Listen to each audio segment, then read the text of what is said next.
questions about frontier firms, it will also assess you. And it'll ask you some questions, and you can answer those questions. It'll come back and it'll tell you where are you in your frontier firm process. But it doesn't just tell you that. It also tells you what you should be doing and what you should do next to be able to start improving. The other thing is, and just so you guys know, you can even ask follow-up questions about the answer and be able to get more details. We also went ahead and did Partner Enablement Advisor, so this is going to help you analyze like the different things that you've done in outsource and how you might be able to improve that to be able to get more uptake on your different outsource listings. And so with that, I'm going to go ahead and I'm going to ask Christian to come on up to the stage, and we'll go ahead and shift over into demo land.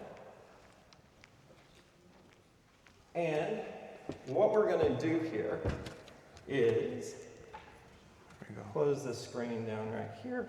And what I want you guys to know is that Christian is going to walk us through, and we're going to go in and do this. And what I'm going to do, Christian, really quick, is I'm just going to zoom this for these poor people so they don't have to break their eyeballs to look. Okay, so here we go. So Christian's going to come in and he's going to show us what all we built. So Christian, give us a quick overview of kind of how this all goes. Hi everybody, my name is Christian Mamihe, and I'm going to be here demoing this agent that we built. First, I'm going to walk us through on the way it's configured, and then we're going to do a demo. So this is Copilot Studio. Here's where we configured this agent that we built. We called it the Partner Enablement Agent. We give it a description so that it has context on what the purpose of this agent is. Down here, we're able to provide instructions. These are global instructions that all sub-agents can access. And this is how we can determine, how we can specify how we want this agent to respond. It can be like language, tone, or other specific rules. Down here, we specify knowledge bases. So this is where we are able to scope. We're able to tell an agent how to scope its information. So right here, we specify Microsoft.com. So we want this agent to only get answers from Microsoft.com official sources. And we're going to see how that comes into play in a little bit. Down here, I also provide a Partner Enablement Workshop, just so it has a little bit of context of what this workshop is about. Down here, we have web search. We have it disabled for this agent. We also have tools section here. This is where you can create reusable modules. Here, there's a PDF generator. We'll see how that comes into play in a little bit. Down here, we have agents. So in Copilot Studio, when you create an agent, you're able to create sub-agents. So these are agents that perform more specific tasks. And then we also have topics, which, how I put it, it's like pathways a user can take in this agent. So that's the configuration. Let's get to the fun stuff. So we're going to open up this test bed. On the right side here, click that, and here's where we see what the user would end up seeing. So here we're presented with this agent. What I'm going to do first is I'm going to go ahead and just ask it one question. What is a frontier firm? Let's go ahead and click enter. And so now, when he's doing this, what is it doing? I want you guys to pay attention on the side, right? Because what it's doing is it's going and assessing all the tools. The orchestrator is doing its work, and it said, wait a minute, you're asking about information in frontier firm. The frontier firm agent, information agent, is going to pick this up, right? And it's going to only use the knowledge sources that he asked it to. So now we can see that we got the answer to that question. Now we can ask follow-up questions, but Christian's going to move on, and we're going to go on to the next piece, which is what is the other capability that we want to showcase here? Yeah, so right here now I'm going to ask a follow-up question. Let's say I was a partner, and what I'm going to do is I'm going to ask it, can you tell me where my company ranks on this? So let's go ahead and click enter. And notice what he said is, what can it rank on this? So he's going to understand that he's talking about a frontier firm, right? So we have the conversational context being passed. And one of the things that I like to call out here is that as he goes and does this, we're going to collect some information here from one of your own. Now, who do we have that's going to help us out with this today? Yeah, Joseph, so who do we have? Mario, will you volunteer to answer these questions? Awesome. All right, so here's the thing. What we've done here is we're asking with adaptive cards so that we can make this very useful to the user. And what I don't want you to necessarily worry about is the questions, because you guys can go answer all these questions yourself whenever you guys go and use this thing. Yes, we're going to make it available to you. But Mario has already kind of read these questions, and Mario, on these first two, how would you like us to answer these for you, to assess your firm?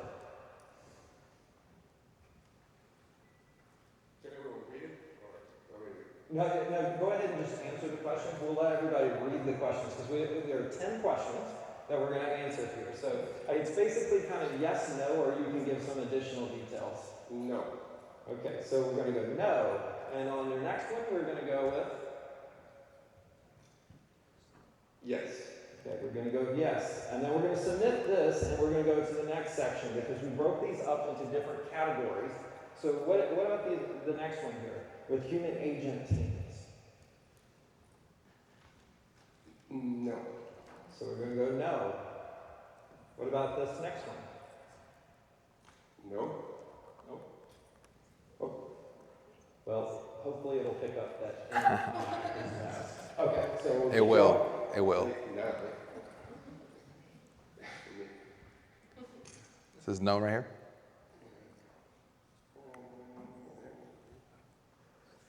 Yes. Yes. Okay, so we're going yes on this one. If you see No. if you see one you need to give us some nuance too, you can let us know. Sure. Okay, so we go now. Okay. So now we're into AI skilling and talent strategy. So how do we want to handle these? So that is no, but it is top 3. Okay. So you want to give it some detail? So what would you say?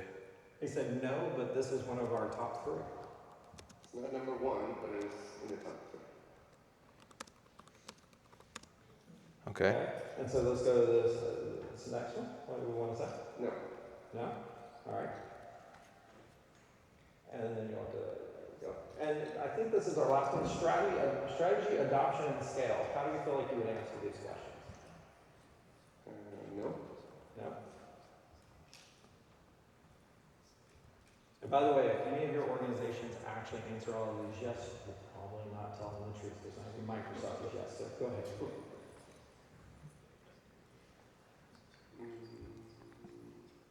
Feel like Alex Trebek.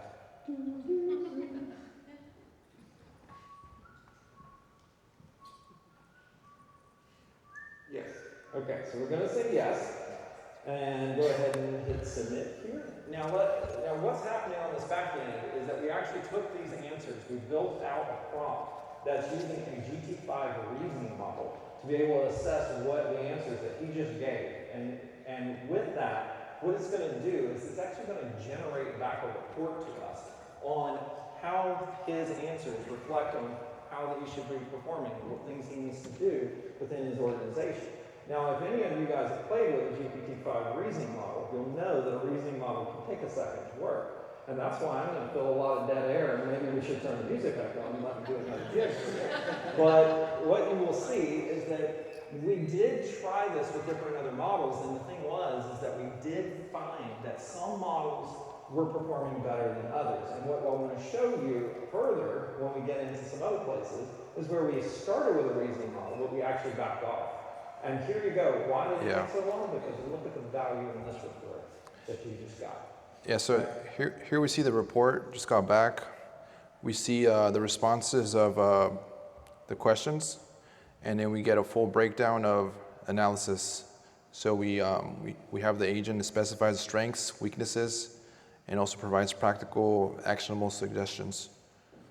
So as you see, there's a lot of juice here, a lot of content here.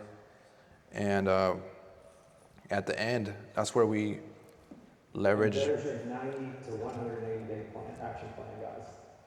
Yeah. Okay? Notice that the key clarification is you answered that deny. I don't really know what that means. So just be aware. So you got that. Now, this is something Christian did, which is really cool. Is Christian built a reusable tool that will actually take this information, and go ahead and click that for us. And now, not only that, it exports it to a PDF for you. So Yeah. that way you can take it along with you.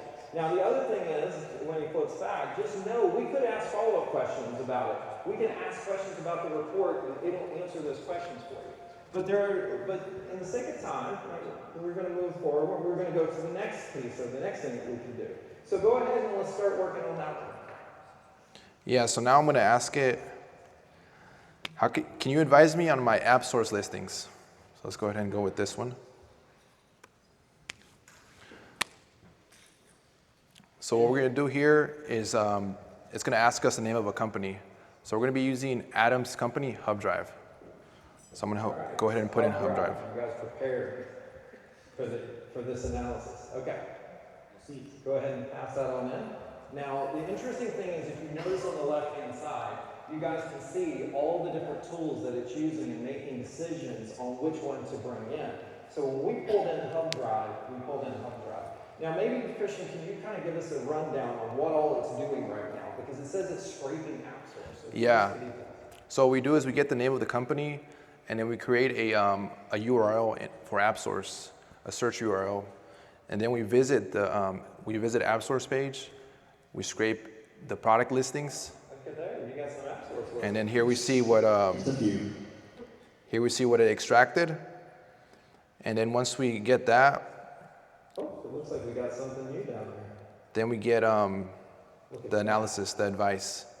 Now there's the advice on how to improve that. So hey, maybe that would be kind of cool. And what you know would be really great is you got it all the way down the bottom.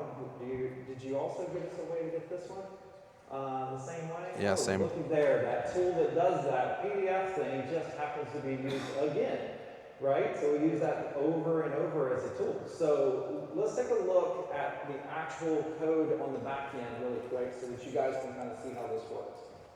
So let's kind of walk this down and take a look at it. So if we start at the top, he's got this trigger. And that trigger, he's giving it the information on when should this tool actually fire. But then as we move further down, we get into the get company name. So he's actually collecting the company name. Boop. And let's see, is it going to come? Yay! Okay. And then we've got a few different things. So now you're doing what? So talk to me about this generate app source URL piece. Yeah, so what I do here, I create a prompt and I pretty much ask this LLM. We use something like GPT 4.1 Mini, something simple, to generate a URL, a search URL that inserts the company name. And then we have this tool here called Scrape App Source. That's what actually goes out there. It scrapes the app source using a scraper. That was actually used real code. And interestingly enough, Christian's using a custom connector. So now anyone can go scrape app source in any of their apps, right? So if all of these things were built as reusable assets, right? Which is kind of cool. Then what we do is we make sure that we only have the relevant results. We don't want anything that's not relevant to Hub Drive. Then we show the message to, we show the listings to the user so they're aware of what we found. Then we tell the user that we're going to be working on this advice, so just hang tight. And then this is where we actually generate the advice. Okay, so do me a favor and let's open up this generative advice thing right here real quick. Here we go. So one of the things that I want you guys to be aware of is, again, I said we used a reasoning model on this originally. And we were like, wow, we kind of really like the results. And then we backed it off to a 4.1, and the results weren't really what we were looking for. So then we moved to GPT-5 chat, right, instead. And you can see we got all these selections. Now, why did we do that? Well, we did it because of cost. There's going to be cost, speed, and things like that we can do. But the other part was we were able to adjust the prompt and just say, hey, be more verbose. And by selling it to be more verbose, we actually got the results that we were looking for from the reasoning model because the summarization did a really good job. So with that, I think what you guys can see is that this is actually pretty powerful, right? You guys like this? Okay. So Christian, I think with this, how would you guys like me to take control of this thing, maybe build some stuff and add some more cool features to it for you in front of you? How about that? All right, good? All right. So let's go ahead and do that. Everybody give a hand for Christian. And Thank you, Dewain, for the collaboration. And if you have any questions or want to dive deeper, you can find me afterwards. Thank you. all right, so now let's go let's get into this thing and let's do some really cool stuff, right? So what I want to do is I want to go in here and I want to just add some additional stuff. So imagine if I came in and said, hey, I also want to add in the ability for you guys to be able to say, hey, evaluate my ability to write a prompt. Help me understand how to get better at writing prompts as part of this. So how can I actually